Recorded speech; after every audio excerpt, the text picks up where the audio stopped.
नमस्कार and welcome all to the webinar. स्वागत है आप सबका बिजी के वेबिनार सेशन पे। आज का जो वेबिनार है that is on the topic call maximise tax credit with Busy and GST. तो इस वेबिनार के माध्यम से हम लोग समझेंगे कि टैक्स क्रेडिट क्या होता है, जीएसटी कंप्लायंसेस क्या होता है और क्या क्या फीचर्स हमें बिजी से मिल सकता है जिससे हम maximum to maximum tax credit जो है इनपुट टैक्स क्रेडिट की जो है कैलकुलेशन निकाल सकते हैं। सबसे पहले तो पीपीटी के माध्यम से जानेंगे, इसकी अंडरस्टैंड करेंगे इस फीचर्स के रिलेटेड। फिर प्रैक्टिकली बिजी में देखेंगे क्या क्या फीचर्स हम कहाँ से एनेबल कर सकते हैं इस चीज़ को जो है बिजी में इम्प्लीमेंट करने के लिए। And then after this session अगर किसी की कुछ क्वेरीज है तो आप क्यूए सेशन जो है अपने चैट बॉक्स में अपने क्वेरीज रेज कर सकते हैं और वो क्वेरीज जो है हम लोग उस पे आपको रिप्लाई करेंगे। स्टार्ट करते हैं पीपीटी के साथ। सबसे पहले तो आज का सेशन का ऑब्जेक्टिव्स को एक बार गो थ्रू कर लेते हैं। आज का जो सेशन का ऑब्जेक्टिव्स है, सबसे पहले तो introductions about the maximise tax credit limit, मतलब टैक्स क्रेडिट लिमिट क्या होता है, आईटीसी क्या होता है, उसके बारे में सबसे पहले समझेंगे। देन जीएसटी कंप्लायंसेस क्या होता है उसके बारे में समझेंगे।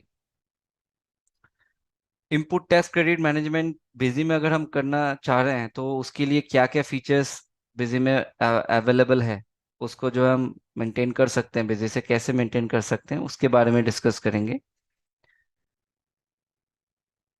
देन जीएसटी ऑडिट रिपोर्ट्स को भी गो थ्रू करेंगे, मतलब कि बिजी के अंदर जीएसटी ऑडिट रिपोर्ट्स में क्या क्या हमें मिल सकता है, क्या क्या रिपोर्ट्स हम देख सकते हैं वेरिफिकेशंस के लिए, ट्रांजैक्शंस की या जो भी ऑडिट के रिलेटेड रिपोर्ट्स होती हैं जीएसटी की, तो वो भी हम लोग जो है इस सेशन पे गो थ्रू करेंगे। और लास्ट में जो सेशन रहेगा that is the QA session, जिसमें आप अपने क्वेरीज जो है चैट बॉक्स में रेज कर सकते हैं, जिसके अगेंस्ट में हम लोग जो है रिप्लाई आपको करेंगे। तो सबसे पहले स्टार्ट करते हैं इंट्रोडक्शन के साथ। What is input tax credit. आज का जो मेन सेशन का जो मेन टॉपिक है that is input tax credit, how to maximise tax credit through Busy. तो इसमें जो है इनपुट टैक्स का कॉन्सेप्ट जो होता है, इनपुट टैक्स बेसिकली एक क्लेम होता है जो कि जो भी रजिस्टर्ड बिजनेस ऑर्गेनाइजेशन होते हैं वो अपने ट्रांजैक्शन पे जो है आईटीसी क्लेम कर सकता है। मतलब कि जो भी परचेज ट्रांजैक्शन, चाहे वो गुड्स परचेज हो चाहे वो सर्विस परचेज हो, तो उस पे जो है अपना आईटीसी क्लेम कर सकता है इनपुट टैक्स क्रेडिट।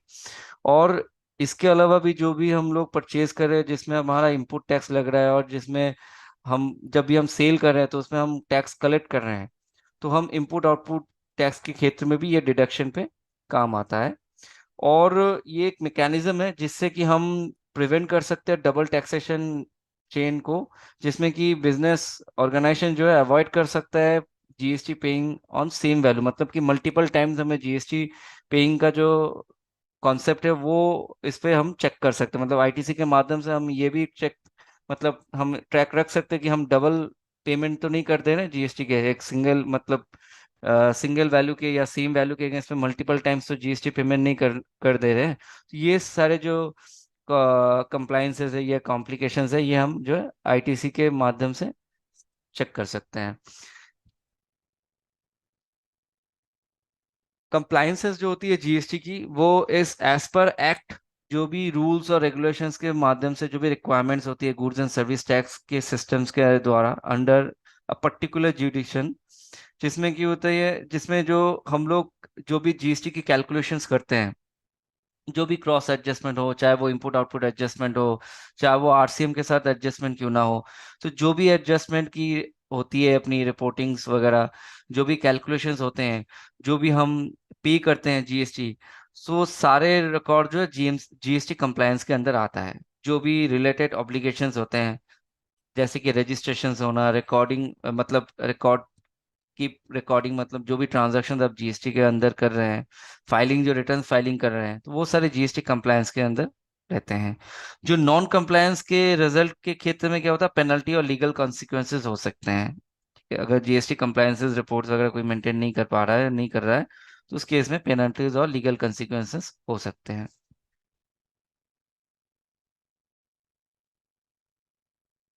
अब आ जाते हैं मेन टॉपिक पे, that is the input tax credit management with busy. तो इसके लिए बिजी में क्या क्या फीचर्स अवेलेबल है जिससे हम maximum to maximum input tax credit जो है मैनेज कर सकते हैं। सबसे पहले तो बिजी में अकाउंट मास्टर में आपको आईटीसी एलिजिबिलिटी का ऑप्शन मिल जाएगा। जब भी आपको एक्सपेंसेस लेजर क्रिएट कर रहे हैं एडमिनिस्ट्रेशन मास्टर अकाउंट से, तो वहां पर आपको आईटीसी एलिजिबिलिटी का ऑप्शन मिल जाएगा, जिससे कि आप वो एक्सपेंसेस कौन से आईटीसी के अंदर आप रखना चाहते हैं, उसको एलिजिबल रखना चाहते हैं। जैसे कि इंपुट सर्विस हो गया, इंपुट गुड्स हो गया। तो अगर आप उस एक्सपेंसेस पे आईटीसी क्लेम नहीं करना चाहते तो आप जो है उसको नॉन आईटीसी के अंदर टैग करना चाह रहे हैं, तो इस तरह की ऑप्शंस जो है आपको अकाउंट मास्टर में एक्सपेंसेस लेजर के बेसिस पे आपको मिल जाएगा बिजी में। दूसरा जो होता है कि जब भी आप परचेज रिकॉर्ड करते हैं बिजी से, तो उस केस में भी आप देखिएगा परचेज एंट्री करते वक्त आपको एक आईटीसी का ऑप्शन मिल जाएगा, आईटीसी एलिजिबल का, जहां पर आप इंपुट गुड्स या इंपुट सर्विस सिलेक्ट करते हैं। मतलब कि अगर आप परचेज एंट्री कर रहे हैं और उस पर आपको आईटीसी क्लेम करना है, तो कौन से बेसिस पे आप क्लेम करना चाहते हैं, either in case of input service और in case of input goods. तो आप जो है सिलेक्शन कर सकते हैं। अगर आप उस परचेज में आईटीसी क्लेम नहीं करना चाह रहे तो आप उसको जो है आईटीसी एलिजिबल में आपको एक ऑप्शन और मिल जाएगा इन एलिजिबल आईटीसी का, वो आप सिलेक्ट कर सकते हैं कि मैं इस परचेज पे आईटीसी क्लेम नहीं करना चाह रहा हूँ। तो इस तरीके के ऑप्शन जो है परचेज ट्रांजैक्शन पे भी आपको जो है मिल जाएगा। रिकॉन्सिलेशंस का मतलब हो गया कि आप रिकॉन्साइल कर रहे हैं आपके डेटा के साथ अगला वाला जो फाइलिंग किया है। मतलब अगर आपका सप्लायर ने जो रिटर्न फाइलिंग किया है, अगर सप्लायर के लिए जीएसटीआर 1 है तो आपके लिए जीएसटीआर 2 है। मतलब आप अगर परचेज एंट्री कर रहे हैं तो सप्लायर सेल एंट्री किया हुआ आपके नाम पे, तो वो जीएसटीआर 1 फाइलिंग करते ही वो आपका जीएसटीआर 2A 2B में रिफ्लेक्ट करता है। तो अगर आप जीएसटीआर 2A 2B डाउनलोड कर लेते हैं बेसिस से, और उसके बेसिस पे आप रिकॉन्सिलेशन देखना चाहते हैं कि मैच एंट्रीज, मतलब आपका एंट्री और अगले वाले ने सप्लायर ने जो फाइलिंग किया है वो दोनों में मैच हो रहा है कि नहीं हो रहा है, तो आप वो रिकॉन्सिलेशन रिपोर्ट के माध्यम से देख सकते हैं कौन सा एंट्री मैच हो रहा है, कौन सा अनमैच है। जो आपने एंट्री किया है बिजी में परचेज एंट्री किया है, लेकिन आपके सप्लायर ने वो फाइलिंग किया ही नहीं है, तो वो रिकॉन्सिलेशन आप जो है एज पर 2A और 2B देख सकते हैं बिजी में। इसके अलावा monthly ITC tagging as per GST 2A 2B, मतलब आपने रिकॉन्सिलेशन कर लिया, मैच कर लिया, अब आप क्लेम करना चाह रहे हैं, आपने देखा कि उसने अगले वाले ने फाइलिंग कर दिया, तो आप क्लेम जो करेंगे वो as per 2A 2B status के माध्यम से करेंगे। मतलब कि जो भी 2A 2B में फाइलिंग होकर आया हुआ है उस वो आप डाउनलोड कर पा रहे हैं और रिकॉन्साइल करके मैच कर रहे हैं। मैच हो जाने के बाद आपको रिपोर्ट एक मंथली आईटीसी टैगिंग का अलग से रिपोर्ट मिलेगा, जहां पर आप एज पर 2A अगर आप रिपोर्ट देखेंगे या 2B रिपोर्ट देखेंगे तो जो एंट्रीज आपको मैच दिख रही हैं वो आपको आ जाएंगे। फिर आप उसी एंट्रीज पे अपना जो है क्लेम ले सकते हैं या स्टेटस को चेंज कर सकते हैं। अगर वो एंट्रीज में स्टेटस पेंडिंग दिख रहा है, उस एंट्री को सिलेक्ट करके अपने शॉर्टकट बटन प्रेस कर दिया F6 या F4 सॉरी, तो आप F4 से जो है वो उसको स्टेटस को चेंज कर सकते हैं, पेंडिंग से क्लेम कर सकते हैं। आईटीसी क्लेम समरी, जो भी आप मंथली आईटीसी टैगिंग वाले रिपोर्ट से जो भी ट्रांजैक्शन पे आप आईटीसी क्लेम कर रहे हैं, इनपुट टैक्स क्रेडिट क्लेम कर रहे हैं जो भी ट्रांजैक्शन को, वो ट्रांजैक्शन का रिफ्लेक्शन आपको इस रिपोर्ट में मिल जाएगा आईटीसी क्लेम समरी रजिस्टर पे, कि कौन से एंट्री में आपने आईटीसी जो क्लेम करके रखा हुआ है। Check voucher status from ledger, मतलब कि आप जैसे क्लेम कर रहे हैं तो क्लेम करने से पहले भी आप स्टेटस चेक कर सकते हो कि वो कंप्लीट फुल फाइल हुआ है कि नहीं, 2A 2B में फुल वो डेटा दिख रहा है कि नहीं दिख रहा है, वो ट्रांजैक्शन फाइलिंग है कि नहीं, अपडेटेड है कि नहीं है, तो आप F6 बटन प्रेस करके भी आप चेक कर सकते हैं। तो वो मंथली आईटीसी टैगिंग वाले रिपोर्ट में भी जो आप क्लेम करने से पहले भी आप चेक कर सकते हैं F6 बटन प्रेस करके। सेम चीज जो है आपको अगर अकाउंट लेजर से भी देखनी है, आप अकाउंट लेजर से आप पर्टिकुलर किसी पार्टी की लेजर निकाल रहे हैं और उस पार्टी के अगेंस्ट में आपने 5-6 परचेज बिल एंट्री करके रखा हुआ है, अब उस एक परचेज बिल आपने सिलेक्ट करके उसी परचेज बिल को सिलेक्ट करने के बाद आपने F6 बटन प्रेस कर दिया उसी रिपोर्ट के स्क्रीन के अंदर, तो उस एंट्री की जो है लेटेस्ट अपडेट आपको मिल जाएगा कि as per 2A 2B form या रिपोर्ट वो फाइलिंग हुआ है कि नहीं हुआ है, वो बता देगा इंस्टेंट कि ये फाइलिंग है कि नहीं हुआ है, लास्ट कब फाइलिंग हुआ है ये ट्रांजेक्शन, ये स्टेटस बता देगा। तो ये आपको जो है अकाउंट लेजर से भी मिल जाएगा। अगर परचेज रजिस्टर देख रहे हैं या आउटस्टैंडिंग एनालिसिस के अंदर बिल्स पेबल रिपोर्ट भी निकाल रहे हैं, तो वहां से भी आप जो है F6 बटन प्रेस करके पर्टिकुलर ट्रांजैक्शन को सिलेक्ट करें और F6 बटन प्रेस करने से वो ट्रांजैक्शन की जो है रिफ्लेक्शन लेटेस्ट अपडेट जो है रिलेटेड रिटर्न फाइलिंग कि वो 2A 2B में दिख रहा है कि नहीं दिख रहा है, लास्ट फाइलिंग कब हुआ है उसका, तो वो पूरी इंस्टेंट डिटेल जो है आपको बता देगा। Pick relevant ITC from monthly ITC tagging in GST या 3B रिटर्न्स। अब जैसे जीएसटी या 3B रिटर्न्स में तो हमें परचेज सेल सारे मिल जाते हैं, इनपुट आउटपुट डिटेल सारे मिल जाते हैं। अब जो भी हम मंथली आईटीसी टैगिंग वाले रिपोर्ट से एज पर 2A 2B वहां से जो भी आप ट्रांजैक्शन पे क्लेम कर रहे हैं, वो आपको उस क्लेम की जो ट्रांजैक्शन है वो रेलिवेंट ट्रांजैक्शन आपको रिफ्लेक्ट 3B में भी रिपोर्ट पे भी दिख जाएगा। जब आप बिजी के अंदर डिस्प्ले में जाके जीएसटी स्क्रीन रिपोर्ट से आप देखेंगे 3B का रिपोर्ट, जीएसटी रिपोर्ट के अंदर जीएसटी 3B स्क्रीन रिपोर्ट देखेंगे, तो वहां पर आपको जो है ऑल अदर आईटीसी वाले रो पे आपको वो क्लेम की एंट्रीज दिख जाएंगी। मतलब एंट्रीज के अगेंस्ट पे जो वैल्यू है, सपोज आपने 4-5 बिल क्लेम किया है, तो टोटल क्लेम वैल्यू आपका 25,000 है, तो वो ऑल अदर आईटीसी में आपको जो है वो क्लेम की वैल्यू जो है दिख जाएगी जीएसटी या 3B रिपोर्ट्स में। जैसे जैसे आप क्लेम करते रहेंगे उसके वैल्यू अपडेट होते रहेंगे 3B स्क्रीन पे, ऑल अदर आईटीसी वाले रो पे। तो इसका जो है प्रैक्टिकली ऑप्शंस देख लेते हैं बिजी में सबसे पहले तो मैं एक बार जो है बिजी का स्क्रीन शेयर कर देता हूँ। तो इसमें जो है सबसे पहले तो हम देखेंगे कि आईटीसी एलिजिबिलिटी अकाउंट मास्टर में कैसे डिफाइन कर सकते हैं। तो जैसे फॉर एग्जांपल हम एडमिनिस्ट्रेशन मास्टर अकाउंट में जाते हैं, हमने जैसे कोई एक्सपेंसेस मास्टर बना के रखा है, एडवर्टाइजमेंट पब्लिसिटी, इसी को ले लेते हैं। तो इसमें आप देख सकते हो कि यहाँ पर एक ऑप्शन आ जा रहा है आईटीसी एलिजिबिलिटी, मतलब कि अगर आप कोई भी जनरल एंट्री पास ऑन कर रहे हैं, कोई भी ट्रांजैक्शन रिकॉर्ड कर रहे हैं इस एक्सपेंसेस लेजर को लेकर के, तो आप इस एक्सपेंसेस लेजर के अगेंस्ट पे भी आईटीसी क्लेम कर सकते हैं। और वो क्लेम कौन से बेसिस पे करना चाहते हैं, आइदर इनपुट सर्विस के बेसिस पे या इनपुट गुड्स के बेसिस पे। तो जैसे आपने आईटीसी एलिजिबिलिटी मेंशन करके रखेंगे उसी हिसाब से आपके रिफ्लेक्शंस जो है आपके रिटर्न फॉर्म पे दिखेंगे। तो ये एक पॉइंट है। दूसरा जो ऑप्शंस आपको मिल जाएगा आईटीसी एलिजिबिलिटी का, वो है परचेज एंट्री करते वक्त। जब आप ट्रांजैक्शन पे जाके परचेज एंट्री करेंगे, जब भी आप परचेज रिकॉर्ड कर रहे हैं किसी भी सप्लायर के अगेंस्ट पे, तो यहाँ पर भी आपको एक ऑप्शन मिल जाएगा कि आप किस टाइप का परचेज कर रहे हैं, या अगर आप आईटीसी क्लेम करना चाह रहे हैं या एलिजिबल करना चाह रहे हैं इस परचेज वाउचर को कि इस पे मैं इनपुट टैक्स क्रेडिट लूंगा, तो कौन से बेसिस पे लूंगा। अगर ये परचेज मेरा सर्विस परचेज है तो मैं इंपोर्ट सर्विस सिलेक्ट करूंगा। अगर ये मेरा गुड्स परचेज है, मतलब कि जो मटेरियल मैं खरीद रहा हूँ वही मैं बेचूंगा, आगे जाके सेल आउट करूंगा, तो उस केस में मैं आईटीसी एलिजिबिलिटी को import goods select slash service इसको सिलेक्ट करूंगा। अगर मेरा सर्विस है तो मैं सर्विस सिलेक्ट करूंगा। अगर मेरा कैपिटल गुड्स परचेज है तो मैं कैपिटल गुड्स सिलेक्ट करूंगा। अगर मैं इसको जो है इन एलिजिबल आईटीसी के अंडर रखना चाहता हूँ कि इसके आईटीसी में क्लेम नहीं रखना करना चाह रहा हूँ, जो भी परचेज मैं कर रहा हूँ, तो मैं इसको इन एलिजिबल आईटीसी के अंडर रख सकता हूँ। ठीक है। तो ये ऑप्शंस जो परचेज एंट्री में भी आपको मिल जाएंगे।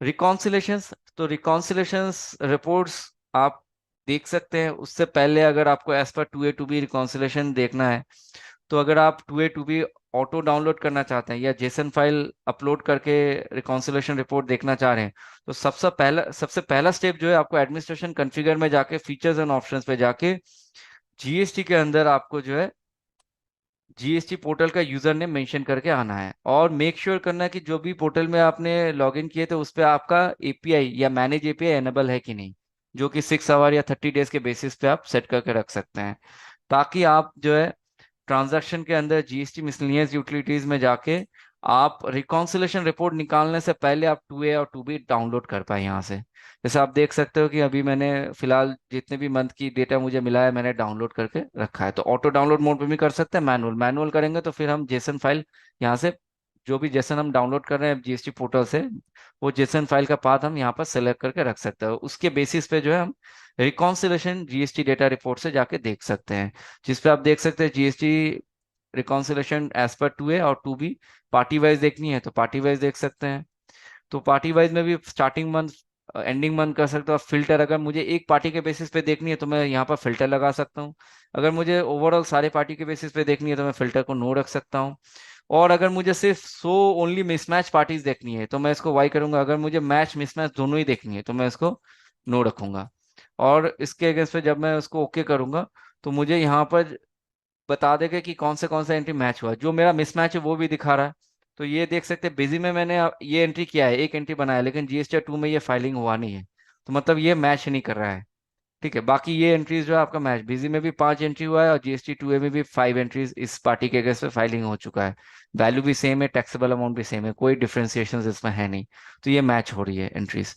तो ये मैच मिसमैच आपको एज पर डाउनलोड दिखा रहा है। ठीक है। जो भी आप डाउनलोड कर रहे हैं एज पर डाउनलोड के बेसिस पे आप देख पा रहे हैं। इसके अलावा जब आपने मैच मिसमैच देख लिया एज पर 2A या एज पर 2B भी आप देख सकते हैं। ठीक है, 2A 2B में मैं थोड़ा सा डिफरेंशिएशन बता देता हूँ। 2A 2B में डिफरेंशिएशन इतना ही है कि 2A जो है बेसिकली आपका डायनेमिक है, और 2B जो है आपका स्टैटिक है। मतलब कि डायनेमिक इन द सेंस कि ये फ्लैक्चुएट करता रहता है, मतलब अपडेट होता रहता है। कभी जब भी अपना सप्लायर ट्रांजैक्शन अपलोड कर रहा है तो उस टाइम वो 2A में फिर अपडेट हो जा रहा है। बट 2B जो है कांस्टेंट है। ठीक है, वो एक बार अपडेट हो गया मतलब वो महीने में वही अपडेटेड है। बट 2A में जो है अपडेट होते रहते हैं, जैसे जैसे सप्लायर अपना फाइलिंग करता रहेगा ट्रांजैक्शन उस मंथ के अंदर, वो ऐसे अपडेट होता रहेगा एज पर मंथ। ठीक है, तो इस पे जो है आपने रिकॉन्सिलेशन रिपोर्ट देखने के बाद अगर आपने देखा कि क्या जो भी एंट्री आपकी मैच हो रही है, उसके बाद आपको अगर आपको आईटीसी क्लेम करनी है मैच एंट्रीज पे, जो भी एंट्री आपके मैच हुए हैं, आपके एंट्री और अगले वाले के जो सप्लायर ने फाइलिंग किया, दो एंट्री मैच हो गया, आप उस पर आप क्लेम करना चाह रहे हो, तो इन दैट केस आप जो है मंथली आईटीसी टैगिंग एज पर 2A 2B आप ये वाले रिपोर्ट से जाके अपने ट्रांजैक्शन पे क्लेम स्टेटस सेट अपडेट कर सकते हैं। तो अगर हमें पार्टी वाइज देखते हैं, पार्टी वाइज जाएंगे, यहाँ पर पार्टी वाइज करेंगे तो फिर स्टार्टिंग में वही ऑप्शंस पूछेगा कि अगर आपको एक पार्टी वाइज फिल्टर करनी है रिपोर्ट, और एक पार्टी अगर ओवरऑल पार्टी करना है तो नो रखिए, फ्रॉम मंथ टू मंथ कर लीजिए। और जो है अगर आपको एज पर 2A आपको जो है मैच करके जो है स्टेटस अपडेट करनी है क्लेम से, मतलब पेंडिंग से क्लेम स्टेटस में अपडेट करनी है ट्रांजेक्शन्स को, तो आप एज पर 2A करें। तो as per 2A downloaded data के बेसिस पे आपको ये रिपोर्ट दिखा देगा, और इस पे दिखा देगा कि क्या क्या पेंडिंग है। जैसे ये आपका मैच है, अब ये देखिए ये वाले पार्टीज की एंट्रीज मिसमैच है, इसलिए ये रेड कलर से आ रही है, तो इस पे हम क्लेम नहीं करेंगे। जो मैच है उस पे हम क्लेम कर सकते हैं। अभी जैसे ये मैच है, ये पेंडिंग है, अभी तक हमने क्लेम किया नहीं है, तो इसको जो है हम यहाँ से क्लेम करने से पहले भी अगर हम देखना चाह रहे हैं इसका स्टेटस, तो हम यहाँ से F6 बटन प्रेस कर सकते हैं। तो F6 से मुझे बता देगा कि ये ट्रांजेक्शन, जो भी ट्रांजेक्शन की स्टेटस मुझे देखनी है या जो भी रो की स्टेटस देखनी है, वो रो को सिलेक्ट करेंगे, F6 बटन प्रेस करेंगे, और यहीं से हमें इंस्टेंट जो है डिटेल पता चल जाएगा कि ये फाइल हुआ है कि नहीं हुआ है 2A में, ये मिल रहा है फुल्ली मैच है कि नहीं है। स्टेटस अभी पेंडिंग है क्योंकि हमने क्लेम किया नहीं है। तो आप जैसे इसको क्लेम करना है तो F4 बटन प्रेस करके मैं इसको क्लेम कर सकता हूँ, और मैं इसको 2B स्टेटस में बता सकता हूँ कि ये मुझे मिला है। और 2B पीरियड भी मैं सिलेक्ट कर सकता हूँ कौन से महीने का ये मिला है। ठीक है, रिटर्न पीरियड में सिलेक्ट कर सकता हूँ। तो इस तरह से जो है मैं इसका जो है क्लेम स्टेटस अपडेट कर सकता हूँ। ठीक है, तो जैसे ओके करूंगा तो ये मेरा क्लेम सिलेक्ट करूंगा तो ये मेरा क्लेम हो जाएगा, क्लेम रिपोर्ट में दिखा देगा। अभी स्टेटस में दिखा रहा है। अब मुझे अगर सिर्फ क्लेम ट्रांजैक्शन देखनी है कि जो भी मैंने अभी तक जो भी ट्रांजैक्शन क्लेम किए हैं उसकी खाली अलग से रिपोर्ट देखनी है, तो आईटीसी क्लेम समरी या आईटीसी क्लेम रजिस्टर से हमें मिल जाएगा दिखना। ठीक है, तो हम आईटीसी क्लेम समरी रिपोर्ट से भी जाके देख सकते हैं मंथ वाइज टोटल कितने कितने आईटीसी क्लेम हुए, कितने टैक्सेबल अमाउंट के आईटीसी क्लेम हुए, कितने आईजीएसटी अमाउंट है उसमें, कितने सीजीएसटी है। ठीक है, करंट रिटर्न पीरियड में कितने हुए हैं, other than current return period में कितने क्लेम हुए हैं। ठीक है, आईटीसी नॉट क्लेम जो है वो भी यहाँ पर बता रहा है नॉट क्लेम प्रोसेस पे। ठीक है, ये समरी रिपोर्ट बता रहा है। अब आईटीसी क्लेम रजिस्टर में जाएंगे, पार्टी वाइज देखनी है पार्टी वाइज देख सकते हैं, सेक्शन वाइज देखनी है तो सेक्शन वाइज देख सकते हैं, B2B इनवॉइस का खाली देखना है मुझे, या SEZ यूनिट का खाली ट्रांजैक्शन, मतलब स्पेशल इकोनॉमिक जोन की अगर कोई परचेज एंट्री हुई है तो उसकी देखनी है। अगर हम ऑल करेंगे तो ऑल का देख सकते हैं सेक्शन पे। और आईटीसी स्टेटस अगर मुझे सिर्फ क्लेम का देखना है तो हम क्लेम देखेंगे, ओके करेंगे तो इसमें मुझे क्लेम स्टेटस ही सिर्फ दिख जाएगा, जो जो एंट्री में मैंने क्लेम किया है। ठीक है, वही एंट्री, जैसे 7/6 में मैंने क्लेम किया है, मतलब ये 7/6 का एंट्री है, तो वही क्लेम की डिटेल मुझे यहाँ पर दिख जाएगी, पर्टिकुलरली वही क्लेम की ट्रांजेक्शन्स। इसके अलावा जो है अगर हमें स्टेटस चेक करनी है, जैसे हम मंथली आईटीसी से F6 बटन प्रेस करके तो स्टेटस चेक कर ही सकते हैं कि वो ट्रांजैक्शन फाइलिंग हुआ है कि नहीं हुआ है, 2A में 2B में दिखा रहा है कि नहीं दिखा रहा है। इस तरह की स्टेटस हम लेजर से भी चेक कर सकते हैं। अगर डिस्प्ले में जाके, अकाउंट बुक्स में जाके, अकाउंट लेजर पे जाके, अकाउंट वाइज में स्टैंडर्ड में वन अकाउंट पे जाके, अगर हम यहाँ से जो भी रिलेटेड सप्लायर के नाम है या लेजर्स है जिसको सिलेक्ट करने के बाद हम ओके करेंगे, तो उस लेजर के अगेंस्ट पे जो भी ट्रांजैक्शन दिख रहा है, तो पर्टिकुलरली किसी एक ट्रांजैक्शन को सिलेक्ट करके अगर हम F6 बटन प्रेस करते हैं यहाँ से, तो हमें जो है इसकी इंस्टेंट स्टेटस बता देगा कि ये फाइलिंग स्टेटस क्या है, इसका फाइल हुआ है कि या अनफाइल्ड है, या 2A 2B में फुल्ली मैच है, मिला है कि नहीं मिला है, ये फाइलिंग हुआ है कि नहीं हुआ है, ये पूरी डिटेल जो है इंस्टेंट बता देगा पर्टिकुलरली इसी ट्रांजैक्शन के रिलेटेड। तो ये अकाउंट लेजर्स रिपोर्ट से भी कर सकते हैं, देख सकते हैं। इवन परचेज रजिस्टर में, जैसे कि अगर आप अकाउंट रजिस्टर स्टैंडर्ड के अंदर भी अगर परचेज रजिस्टर भी निकाल रहे हैं, तो परचेज रजिस्टर में भी जब भी आप कोई भी परचेज ट्रांजैक्शन को सिलेक्ट करें, तो यहाँ पर सिलेक्ट करने के बाद यहाँ पर भी अगर आप F6 बटन प्रेस करेंगे तो उस ट्रांजैक्शन की स्टेटस आपको इंस्टेंट यहाँ पर बता देगा, फाइलिंग स्टेटस। ठीक है। पिक रेलिवेंट आईटीसी का जो ऑप्शंस था, कि अगर मैं आईटीसी क्लेम करता हूँ, मंथली आईटीसी, अगर मैं यहाँ से जो भी ट्रांजैक्शन मैंने अभी क्लेम किया, जैसे ये क्लेम रजिस्टर में मैं देख सकता हूँ कौन से एंट्रीज मैंने क्लेम किया मंथली आईटीसी रिपोर्ट से, तो ये क्लेम दिखा रहा है। तो अगर मुझे जो है इसकी डिटेल, मतलब कि जो भी क्लेम किया हूँ, मुझे 3B में रिफ्लेक्शन चाहिए इसका। तो 3B में अगर आप डिस्प्ले में जाके देखेंगे जीएसटी रिपोर्ट्स के अंदर, जीएसटी रिटर्न्स के अंदर, अब 3B में जैसे एक होता है कि आप ई रिटर्न डायरेक्ट फाइलिंग कर रहे हैं, मतलब कि आप जेसन जनरेट कर रहे हैं, और एक आप स्क्रीन रिपोर्ट पहले देख रहे हैं। तो अगर आप स्क्रीन रिपोर्ट पे देखेंगे, तो स्क्रीन रिपोर्ट में आपको एक ऑप्शन यहाँ पर आ जाएगा, pick relevant ITC from monthly ITC tagging, मतलब जो मंथली आईटीसी टैगिंग वाला रिपोर्ट था जहां से हमने स्टेटस कुछ अपडेट किया है क्लेम पेंडिंग में से, तो वो उस स्टेटस के बेसिस पे जो भी ट्रांजैक्शन में मैंने अपडेट किया, वो ट्रांजैक्शन की रिलेटेड वैल्यू रिफ्लेक्ट जो है ऑल अदर आईटीसी कॉलम में कर जाएगा। अब यहाँ पर अगर मुझे एज पर आईटीसी देखनी है, तो मुझे मंथ टू मंथ देखनी है। तो अगर मैं अप्रैल महीने से लेकर के 1 अप्रैल से 30 अप्रैल का मैं देखना चाह रहा हूँ, तो अप्रैल महीने का डेट जो भी है मैंने यहाँ पर डिफाइन कर दिया। और यहाँ पर और भी ऑप्शंस आ रहे हैं, जैसे कि अगर आपको आरसीएम एक्सपेंसेस की जो है डेली लिमिट की एंट्रीज भी देखनी है, इस पे अपडेट दिख जाए सीबी में। अगर एक्सपेंसेस जो भी हमने एक्सपेंसेस रिकॉर्ड किए आरसीएम, जिसमें आरसीएम नॉट एप्लीकेबल था, उस टाइप की ट्रांजैक्शन भी 2B में दिख जाए। जो भी नील रिलेटेड एंट्री किया है, परचेज एंट्री या एग्जेम्प्टेड एंट्रीज किया है या सेल एंट्रीज, वो या एग्जेम्प्टेड एंट्रीज, वो भी अगर मुझे रिफ्लेक्शन, ट्रांजैक्शन की रिफ्लेक्शन मुझे 3B में चाहिए, तो आप इसको एनेबल कर सकते हैं। अब इसको ओके करेंगे।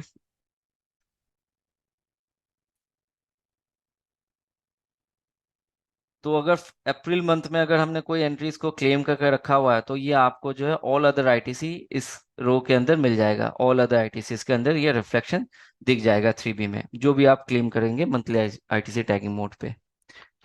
तो ये था इनपुट टैक्स क्रेडिट का जो भी फीचर्स बिजी प्रोवाइड कर रहा है। अब आ जाते हैं दूसरे स्लाइड पे, that is the GST audit report. अब जीएसटी ऑडिट रिपोर्ट के अंदर क्या क्या हमें विजिट प्रोवाइड कर सकता है। सबसे पहले तो समझते हैं कॉमन मिस्टेक्स।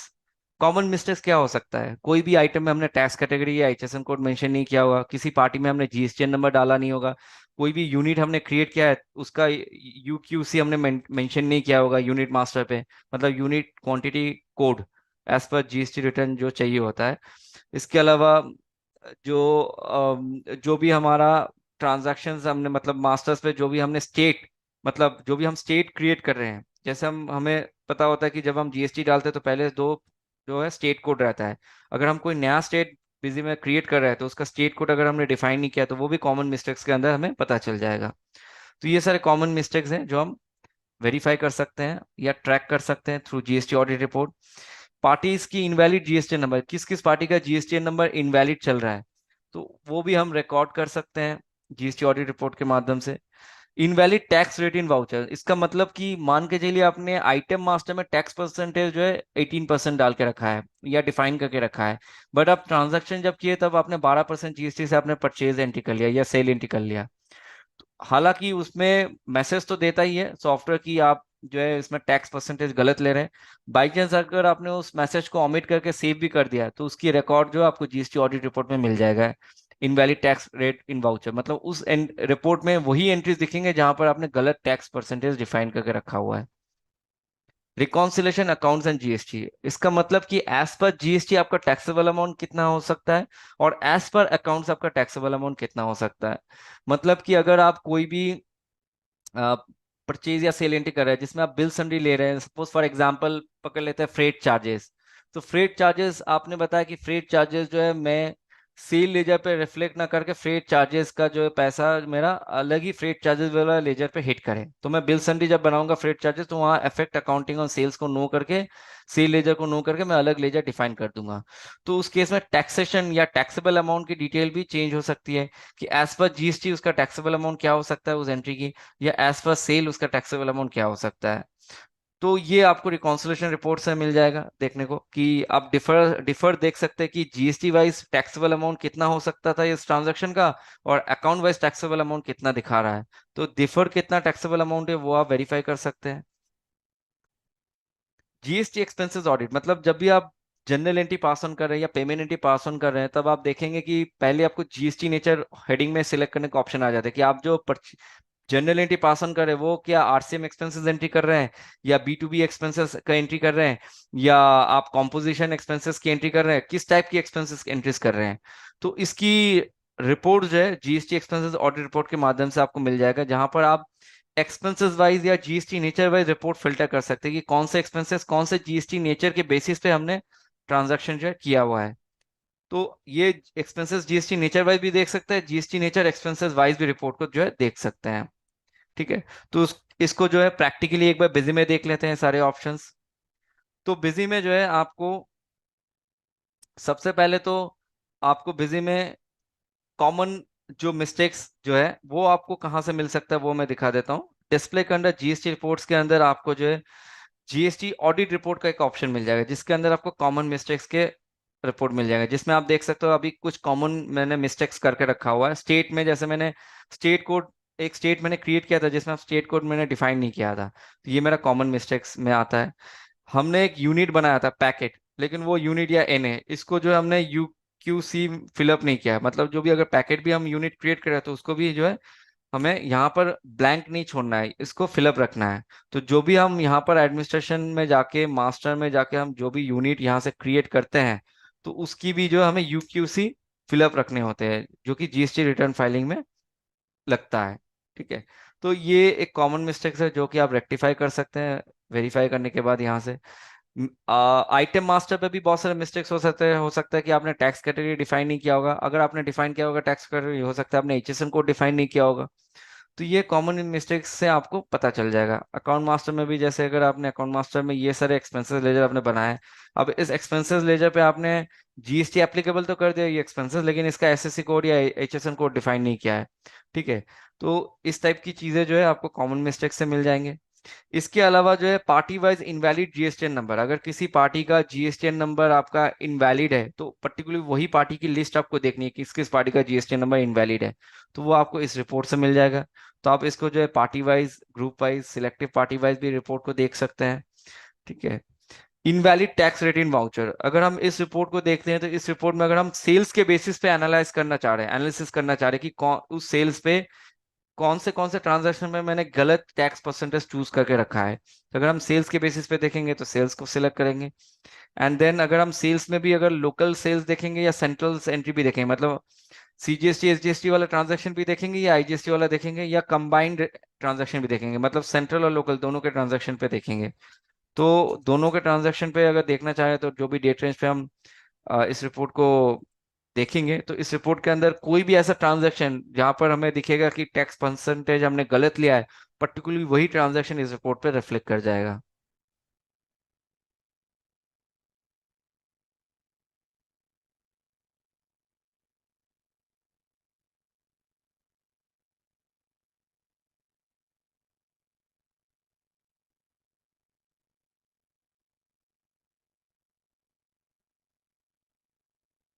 ठीक है। अब देख सकते हैं यहाँ पर कोई भी ऐसा ट्रांजैक्शन अवेलेबल नहीं है जो जिसमें हमने टैक्स परसेंटेज गलत मेंशन किया हो। ठीक है। तो अब एग्जाम्पल के तौर पे देख लेते हैं, कोई भी एक ट्रांजैक्शन पे मैं गलत कर देता हूँ एक बार, परचेज पे आ जाता हूँ। अब जो है ये वाला ट्रांजैक्शन जो है इसमें 1/4 इस वाले ट्रांजैक्शन पे इसमें जो है जीएसटी जो है यहाँ पर 18% रखा हुआ है। ठीक है। तो मैं इसको जो है यहाँ पर 18 की जगह 28 कर देता हूँ फॉर एग्जाम्पल। ठीक है। तो ये मैसेज तो दे ही रहा है, फिर भी मैं अगर इसको प्रोसीड कर रहा हूँ,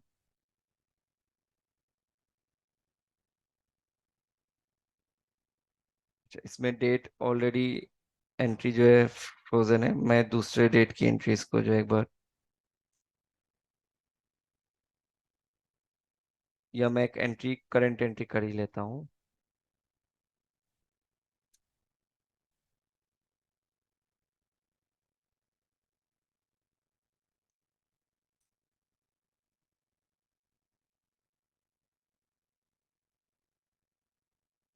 यहाँ 18% है, मैं इसको जो है 5% कर लेता हूँ।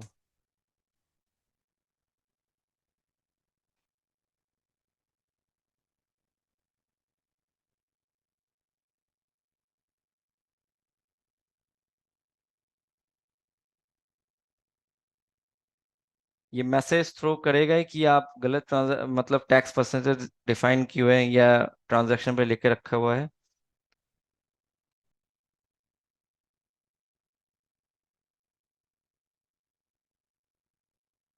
तो ये देख सकते हैं कि इस ट्रांजैक्शन पे मैंने गलत टैक्स परसेंटेज सिलेक्ट करके रखा हुआ है सेल टाइप में। हालांकि ये आइटम जो है मेरा 18% वाला है, लेकिन मैंने 5% लेके रखा हुआ है। तो इस तरह की जो है ट्रैकिंग आप इस invalid tax rate in sales वाले रिपोर्ट से या परचेज वाले रिपोर्ट से आप देख सकते हैं। ठीक है। इसके अलावा रिकॉन्साइल अकाउंट एंड जीएसटी, इस रिपोर्ट में अगर हम देखेंगे, और ये हम रिपोर्ट जो है अगर हम सेल्स के बेसिस पे देखना चाह रहे हैं, तो इस पे जो है अगर हम इस रिपोर्ट को ओके करेंगे, तो इसमें जो भी ट्रांजैक्शन पे हमने हमारा टैक्सेबल अमाउंट डिफर हो रहा है एज पर अकाउंट्स, मतलब एज पर सेल्स और एज पर जीएसटी, आप देख सकते हो यहाँ एक एंट्री मैंने करके रखा हुआ है जिसमें आप देख सकते हैं एज पर अकाउंट इसका टैक्सेबल अमाउंट है 9,000, बट एज पर जीएसटी इसका टैक्सेबल अमाउंट है 10,000। ठीक है। किस लिए है डिफरेंशिएशन कैसे आया, ये 1,000 रुपए का डिफरेंस कैसे आया? जो बिल सन्ड्री हमने लिया है फ्रेट एंड फॉरवर्डिंग, इसमें मैंने जो कॉन्फ़िगरेशन क्या करके रखा है, इसमें कॉन्फ़िगरेशन ये सेट करके रखा है कि एडजस्ट इन सेल अमाउंट को नो करके रखा है। मतलब ये सेल लेजर को हिट नहीं कर रहा है। ये हमने अलग ही लेजर टैग कर दिया यहाँ पर कि फ्रेट एंड फॉरवर्डिंग चार्जेस का जो पैसा है वो फ्रेट एंड फॉरवर्डिंग चार्जेस पे ही जाएगा। तो ये सेल वाले लेजर को रिफ्लेक्ट नहीं करेगा। जब ये सेल वाले लेजर को रिफ्लेक्ट नहीं कर रहा है, तो इसकी एज पर सेल अकाउंट और as per GST account taxable जो है डिफर कर जा रहा है। ठीक है। तो इसीलिए ये जो है आपको यहाँ पर 1,000 का जो है टैक्सेबल अमाउंट डिफर दिख रहा है। अगर एग्जाम्पल के तौर पे मैं देख लूँ कि अगर मैं इसका adjust in sale amount y कर दूं, एक बार जो इसको री रिसीव कर लेते हैं, या री एक बार इसको जो है पिक कर लेते हैं।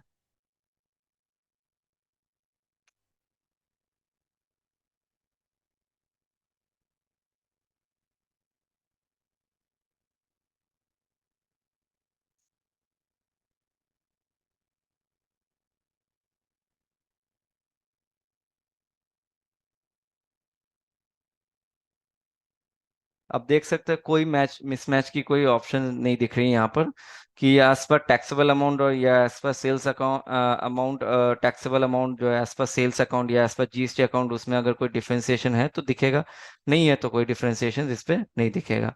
तो इस तरह की चीजें जो है आपको रिकॉन्सिलेशन अकाउंट एंड जीएसटी के बेसिस पे मिल जाएगा। जो भी ट्रांजैक्शन पे आपने कुछ एक्स्ट्रा चार्जेस लिया है उसको अलग से कोई भी लेजर में टैग करके रखा हुआ है, उसको डायरेक्ट सेल अकाउंट के अंदर टैग नहीं रखा है, तो उस केस में जो है रिकॉन्सिलेशन टैक्सेबल की आप चेक कर सकते हैं। जीएसटी एक्सपेंसेस ऑडिट में जो है आपका बेसिकली अगर जैसे कि आप जनरल एंट्री कर रहे हो या पेमेंट एंट्री कर रहे हैं, तो करते वक्त आपको जीएसटी नेचर यहाँ पर आ रहा है कि किस टाइप की पेमेंट एंट्री कर रहे हैं आप। आरसीएम एक्सपेंसेस एंट्री कर रहे हैं, एग्जेम्प्टेड एक्सपेंसेस कर रहे हैं, कॉम्पोजिशन एक्सपेंसेस कर रहे हैं, नॉन जीएसटी एक्सपेंसेस कर रहे हैं। तो ये जो है आप यहाँ से नेचर सिलेक्ट कर रहे हैं और उसके बेसिस पे आप अपना पेमेंट जो है एंट्री कर रहे हैं या रिकॉर्ड कर रहे हैं। सेम चीज आप जनरल के क्षेत्र में भी कर रहे हैं। तो इसकी अगर आपको रिपोर्ट जो है इस बेसिस पे देखनी है, जीएसटी नेचर के बेसिस पे, कि मेरी टोटल आरसीएम एक्सपेंसेस एंट्री कितनी हुई है, कॉम्पोजिशन एक्सपेंसेस एंट्रीज कितनी हुई है, या क्या क्या हुई है, कौन से एक्सपेंसेस लेजर के अगेंस्ट पे हुई है, तो उसकी डिटेल जो आपको जीएसटी एक्सपेंसेस ऑडिट रिपोर्ट से मिल जाएगा। कि अगर आपको एक्सपेंसेस जीएसटी नेचर वाइज देखनी है, एक्सपेंसेस की या एक्सपेंसेस लेजर की रिपोर्ट जीएसटी नेचर वाइज देखनी है, तो आप यहाँ पर all expenses, group of expenses या वन एक्सपेंसेस के बेसिस पे भी देख सकते हैं। फिलहाल मैं ऑल एक्सपेंसेस कर लेता हूँ। फिर यहाँ पर पूछेगा कि कौन से जीएसटी नेचर के बेसिस पे देखनी है। अगर मुझे सिर्फ जो यहाँ पर आरसीएम एक्सपेंसेस की एंट्री देखनी है इस डेट से इस डेट के अंदर, तो आरसीएम एक्सपेंसेस के अगेंस्ट पे कौन से एक्सपेंसेस लेजर से मैंने आरसीएम एंट्री किया है, जीएसटी नेचर आरसीएम सिलेक्ट करके किया है, वो एंट्री मुझे दिख रहा है यहाँ पर। अब यहाँ पर ये कॉन्सोलिडेट दिख रहा है, अगर मैं इसको डबल क्लिक करूंगा तो इसके अंदर जितनी भी एंट्रीज मैंने किया हुआ है इस आरसीएम वाले लेजर को लेकर के, एक्सपेंसिव लेजर को लेकर के, जो जो डेट में जो भी एंट्री किया है उसकी कॉन्सोलिडेटेड वैल्यू यहाँ पर दिख रही है टोटल अमाउंट पे। अगर मुझे वाउचर वाइज देखनी या डेट वाइज देखनी, इसको डबल क्लिक करूंगा तो इसके अंदर मुझे वाउचर या डेट वाइज एंट्रीज आ जाएंगे। ठीक है, तो मैं एंटर करके इसके अंदर भी जाके देख सकता हूँ कि क्या है नेचर मैंने लिया है, तो आरसीएम एक्सपेंसेस लिया हुआ है, तो मैं फिल्टर भी उसी बेसिस पे कर रहा हूँ, आरसीएम एक्सपेंसेस के बेसिस पे। ठीक है, सेम अगर आपको यही इस टाइप की रिपोर्ट आपको जीएसटी नेचर के बेसिस पे देखनी है एक्सपेंसेस वाइज, तो पहले हम एक्सपेंसेस जीएसटी नेचर वाइज देख रहे हैं, अब जीएसटी नेचर को पहले समझेंगे, फिर जीएसटी नेचर एक्सपेंसेस वाइज देखेंगे। तो फिर ऑल एक्सपेंसेस यहाँ पर भी कर दिया, तो यहाँ पर जीएसटी नेचर फिलहाल हम ऑल कर लेते हैं, ओके कर लेते हैं। तो आप देखिए जीएसटी नेचर में जो भी अब ये नेचर वाइज दिखा रहा है, जिसमें भी हमने जीएसटी नेचर नॉट एप्लीकेबल रखा है, मतलब ये जितनी भी ट्रांजैक्शन हमने किया है वहां पर जीएसटी नेचर हमने नॉट एप्लीकेबल रखा है। और ये एक्सपेंसेस लेजर जो भी लिया है बैंक चार्जेस, तो ये नेचर के बेसिस पे एक्सपेंसेस लेजर्स की जो है वैल्यू एंट्रीज रिफ्लेक्शन दिख रहा है। और आरसीएम एक्सपेंसेस के अंदर नेचर के अंदर कौन से एक्सपेंसेस एंट्रीज की अकाउंट्स की एंट्री हुई है वो उसके अंदर दिखेगा। तो पहले नेचर को डिफाइन कर रहा है, फिर उसके एक्सपेंसेस अकाउंट को डिफाइन कर रहा है।